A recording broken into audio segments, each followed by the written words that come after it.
Syncope, or fainting, is when a person loses consciousness and muscle strength. It usually comes on quickly, doesn't last long, and there's usually a spontaneous recovery requiring no resuscitation.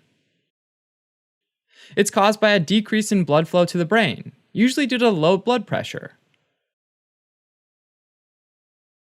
There's also presyncope, which is near loss of consciousness with lightheadedness, muscular weakness, blurred vision, and feeling faint without actually fainting.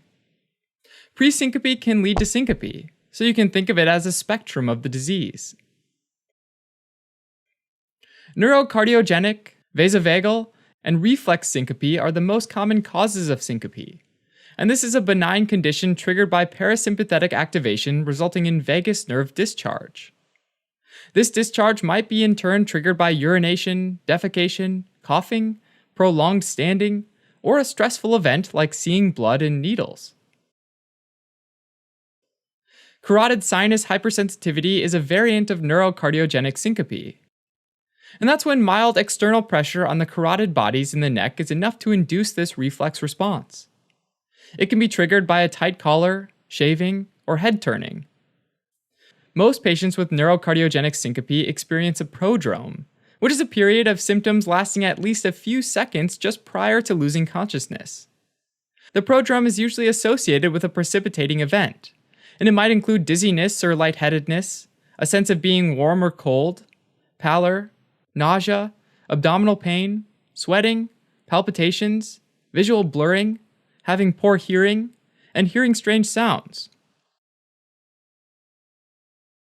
In neurocardiogenic syncope, there's usually a normal physical examination and a normal ECG. And the good news is that these patients usually recover quite nicely. Another common cause is orthostatic hypotension, which is defined by either a drop in blood pressure of more than 20 millimeters of mercury or a reflex tachycardia of more than 20 beats per minute, when a person goes abruptly from lying down or sitting to standing up. It happens when there's a delay in constriction of the lower body veins, which is needed to maintain an adequate blood pressure when changing position to standing. As a result, blood pools in the veins of the legs for longer, and less is returned to the heart, leading to a reduced cardiac output. And there's also typically a set of prodromal symptoms that a patient feels before fainting. The main cause of orthostatic hypotension is low blood volume due to dehydration, which doesn't really affect constriction, but if you have low blood volume plus blood pooling in the veins, then there's less blood available in the systemic circulation.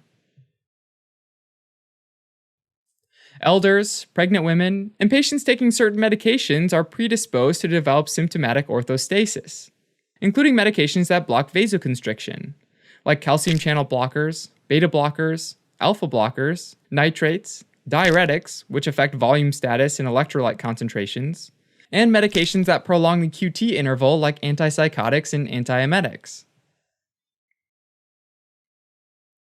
Other causes of syncope include psychiatric conditions like anxiety and panic disorders.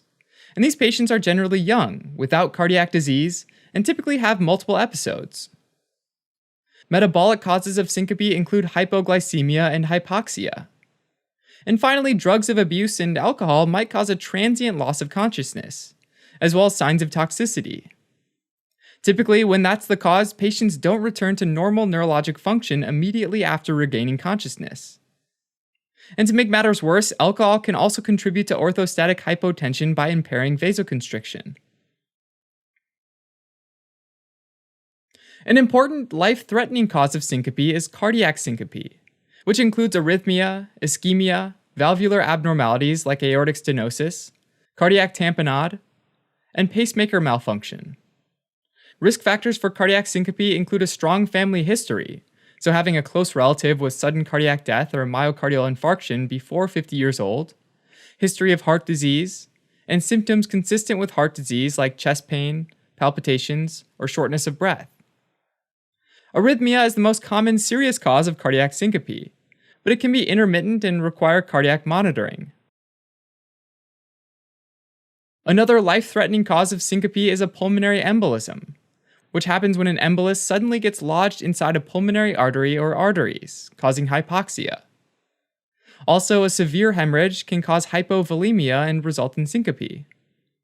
Additional systemic causes include trauma, gastrointestinal bleeding, a ruptured aortic aneurysm, and a ruptured spleen. Patients with syncope and a very strong headache could have a possible subarachnoid hemorrhage. Now, syncope is a common complaint in the emergency department, so the first thing to do is to distinguish if this is actually true syncope or not. Conditions that mimic but are not true syncope include seizures, stroke, sleep disturbances, and accidental falls where there's a head injury. Key features of the medical history include the number, frequency, and duration of episodes, as well as the period of time over which they've been happening. It's important to find out about the onset, because most patients who experience syncope have a prodrome. Patients with prodromes are more likely to have neurocardiogenic syncope or orthostatic hypotension, whereas a sudden loss of consciousness without warning or prodrome suggests an arrhythmia. It's important to ask for potential triggers that might suggest the cause. It's helpful to know the patient's position, so supine, sitting, or standing at the time of syncope, along with any recent changes in position prior to syncope. For example, neurocardiogenic syncope commonly happens after standing for 15 to 20 minutes, and almost never when supine. Orthostatic hypotension is frequently associated with the change from a supine to standing position. On the other hand, syncope that happens while the patient's sitting or supine and not necessarily changing positions suggests an arrhythmia. Next up is the physical exam. Worrisome signs include abnormal vitals and an abnormal cardiac, pulmonary, or neurologic exam. Transient hypotension or bradycardia happen during most syncopal events, but usually return to normal, so persistently abnormal vital signs are unusual. A drop in systolic blood pressure of at least 20 millimeters of mercury or diastolic blood pressure of at least 10 millimeters of mercury when going from supine or seated position to standing defines orthostatic hypotension. On cardiac auscultation, pathologic cardiac murmurs could suggest structural heart disease. Patients with syncope return to their baseline neurologic function after the episode. So if there are new neurologic findings, like facial or arm weakness or dysarthria, which is difficulty speaking, that might suggest a neurological cause for the loss of consciousness, like a stroke or transient ischemic attack. Finally, it's important to look for injuries which might have happened as a result of the syncope, especially if the person fell. Then an electrocardiogram or ECG should be done in all patients to look for evidence of an arrhythmia, or a new or old heart attack. Sometimes an ECG might not capture an intermittent rhythm disturbance, so if that seems likely, then a Holter monitor can be used.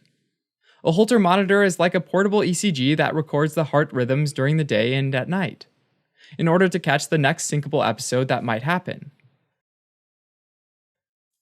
In individuals where orthostatic hypotension is suspected, a tilt table test can be performed.